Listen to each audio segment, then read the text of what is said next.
Hi guys, welcome to my vlog and today we are going to talk about India's most beautiful treks and अगस्त का महीना चल रहा है और इसी टाइम पे मैंने बहुत ही ज़्यादा सुंदर 2 ट्रैक्स किए थे जो कि बिगनर फ्रेंडली हैं और बहुत ही ज़्यादा स्टनिंग व्यूज़ देते हैं। So there is one organization which is called YHAI। ये बजट फ्रेंडली ट्रैक्स कराते हैं। मैंने इन्हीं के साथ दोनों ट्रैक किए थे।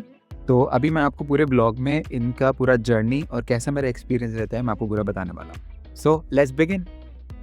सबसे पहले ट्रैक की जिसकी हम पहले बात करने वाले हैं वो है वैली ऑफ फ्लावर्स। अब मैं इस ट्रैक की बात ही कर रहा हूँ और बाहर बारिश शुरू होगी। इसमें सबसे पहले आपको YHAI हॉस्टल में पहुँचना होता है ऋषिकेश में जो कि है, और पूरा दिन आपको वहाँ से ड्राइव करके ये लोग लेके जाते हैं एक बस से जोशीमठ। जोशीमठ से आप जो पहाड़ हैं, जो रियल टेरेन है वो स्टार्ट हो जाता है और वहाँ पे आपको बहुत सारे प्रयाग्स क्रॉस करने होते हैं जिसमें अलग अलग रिवर्स मिलते हैं और आगे आगे बढ़ते हैं। मॉनसून के टाइम पे आपको थोड़ा प्रिपेयर्ड रहना था क्योंकि जोशीमठ का जो एरिया है वहाँ पे बहुत सारे लैंडस्लाइड्स और रॉकी टेरेन रहता है वहाँ पे, जिसकी वजह से काफ़ी डिले रहता है। बट जो YHAI ने बस ऑर्गेनाइज करते हैं वो अच्छा रूट से लेके जाते हैं। मतलब उसके बाद जोशीमठ में हम एक रात स्टे करते हैं और वहाँ से नेक्स्ट डे जाते हैं हम गोविंद घाट। सुबह सुबह बस हमें गोविंद घाट पे ड्रॉप कर देती है। वहाँ से हमारा ट्रैक जो है मेन स्टार्ट होता है। गोविंद घाट में एक विलेज है, उसका नाम है पुलना। पुलना से लेके हमें एक टॉप पे विलेज है, उसका नाम है घगरिया। हमें वहाँ तक का ट्रैक करना पड़ता है और पूरे रास्ते आपको वहाँ पे ट्रैक बने हुए हैं।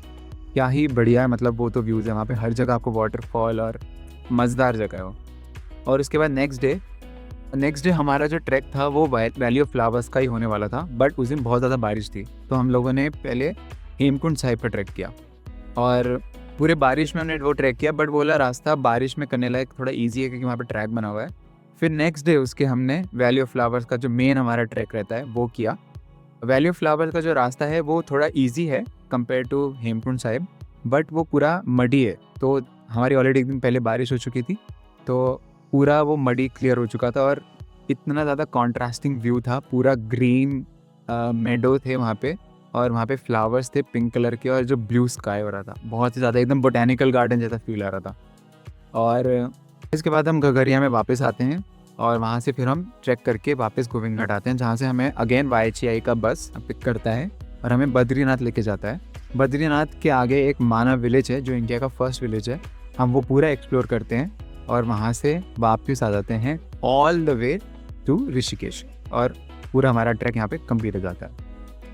अगर आपको ट्रैक YHAI या ऐसे किसी ग्रुप के साथ करना है तो आप वो ऑप्ट कर सकते हो, but there is another option. अगर आप गवर्नमेंट बस पकड़ के गोविंद घाट तक पहुंच जाओ फ्रॉम ऋषिकेश तो आप वहाँ पे जाके स्टे ढूंढ सकते हो ऑन द स्पॉट। वहाँ पे बहुत सारे गुरुद्वारे हैं जिनसे आप पहले कॉल पे बात कर लेना। वैली ऑफ फ्लावर्स वाला जो ट्रैक है ये पूरा सेल्फ डूएबल है, आप में इसमें ग्रुप के साथ जाने की 100% ज़रूरत नहीं है। बट अगर आप फर्स्ट टाइमर हो और आपको चाहिए कि आपको ग्रुप के साथ सब कुछ मैनेज मिले तो आप ग्रुप के साथ जा सकते हो। YHAI is a very good option. नहीं तो इंडिया हाइक्स और बहुत सारे ट्रैकिंग ग्रुप्स हैं जो आपको ये कराते हैं। आप ये ट्रैक खुद भी कर सकते हो अगर आपको ट्रैकिंग का एक्सपीरियंस है तो this is a very good beginner friendly easy track and very very very beautiful track. अब आते हैं हम हमता पास ट्रैक पर। हमता पास ट्रैक की स्टार्टिंग होती है मनाली के हॉस्टल से। अगेन मैंने YHAI के साथ ही किया था, तो YHAI का एक हॉस्टल है मनाली में जहाँ से वो लोग ट्रैक स्टार्ट करवाते हैं। बट ट्रैक से पहले वो एक एक्लिमेटाइजेशन के लिए एक छोटा सा ट्रैक करवाते हैं जो पास के ही पहाड़ का रहता है और फिर नेक्स्ट डे हमें लेके जाते हैं सेथन वैली जहाँ से ही मेन ट्रैक स्टार्ट होता है।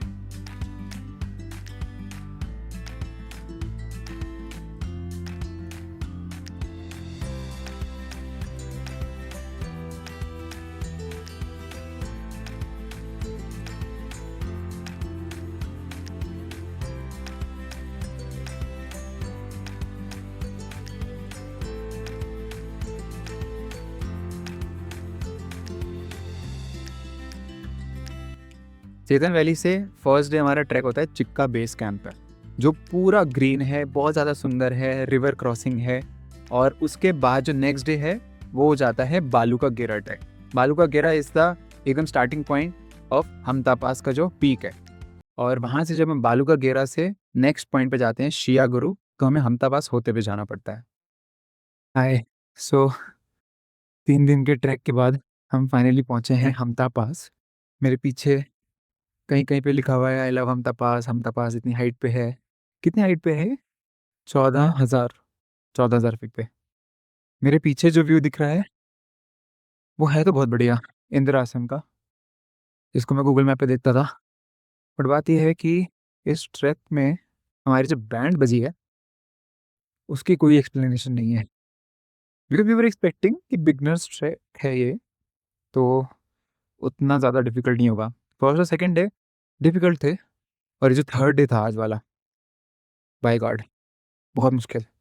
मतलब we were not prepared that much. अगर हम प्रिपेयर्ड रहते तो शायद कर लेते, थोड़ी और हिम्मत निकालते, बट कर लिया। अभी हम टॉप पे आए हैं, we have to go down now. So basically third day is reaching the Hamta pass and then going back down, and fourth day is going back to Manali. So yeah, that's all. बाकी और कोई detail मैं देना नहीं चाहता। But हाँ, अगर आपको मनाली में ट्रैक करना है जो मॉडरेट डिफ़िकल्टी का हो, 5 दिन का, हमटा पास बहुत अच्छा है। ऊपर आने का कोई मोटिव नहीं है रहेगा, जस्ट दैट आपको अपना विल पावर स्ट्रॉन्ग रखना है, क्योंकि कोई टेम्पल नहीं है, कुछ नहीं है, just this blank point, this small portion is the Hamta pass. अब हमटा पास में वैली ऑफ फ्लावर की तरह वेल डिफाइंड पाथ नहीं है, बल्कि ये एकदम रॉ वाइल्डरनेस वाला ट्रैक है। वहाँ पे कोई विलेजेस नहीं है, बहुत सारे आपको शीप और गोट्स मिलेंगे, और लेकिन वहाँ पे कोई विलेज नहीं है। पूरा टेरेन ड्रास्टिकली चेंज होता है फर्स्ट डे से लेके थर्ड डे फोर्थ डे तक। Welcome to Spiti valley. We just crossed Hamta pass from Kullu valley and now we are in Spiti valley. Have a look. Last day हम पहुंच जाते हैं छतरू बेस कैंप पे, जहाँ पे हमारा ट्रैक कंप्लीट हो जाता है। यहाँ तक आते बॉडी पूरी एग्जॉस्ट हो चुकी है, लेकिन जो टेरेन का जो चेंज हुआ है, पूरा ग्रीन से लेकर रॉकी टेरेन, वो बहुत ज़्यादा क्रेजी है। इसके बाद हमें एक बस अरेंज कराते हैं जहाँ से हमें लेके जाते हैं चंद्रताल लेक, और चंद्रताल लेक सही में बहुत ज़्यादा रिलैक्सिंग है। मेरा तो पूरा ट्रैक का रिलैक्सेशन वहीं हो गया था, और फाइनली हमें वहाँ से अटल टनल के थ्रू वापस मनाली ड्रॉप कर देते। तो ये एक काफ़ी अच्छी एंडिंग हो जाती है हमारी ट्रैक की इसमें। सो मैंने आपको दोनों ट्रैक्स का एक अच्छा खासा एक्सपीरियंस दिया है, बट जितना भी मैंने आपको व्यूज़ दिखाया ये सिर्फ 10% है। असली व्यूज़ और असली एक्सपीरियंस आपको उस ट्रैक पे ही मिलेगा। एक तरफ पूरा फ्लावर्स हैं और दूसरी तरफ एकदम रॉ लैंडस्केप्स हैं। तो मुझे आप कमेंट में बताओ कि आपको कौन सा ट्रैक ज़्यादा पसंद आया और जिस पे आप जाना चाहोगे। और ऐसे ही टू द पॉइंट ट्रैवल के लिए आप मुझे सब्सक्राइब कर सकते हो। See you in the next vlog.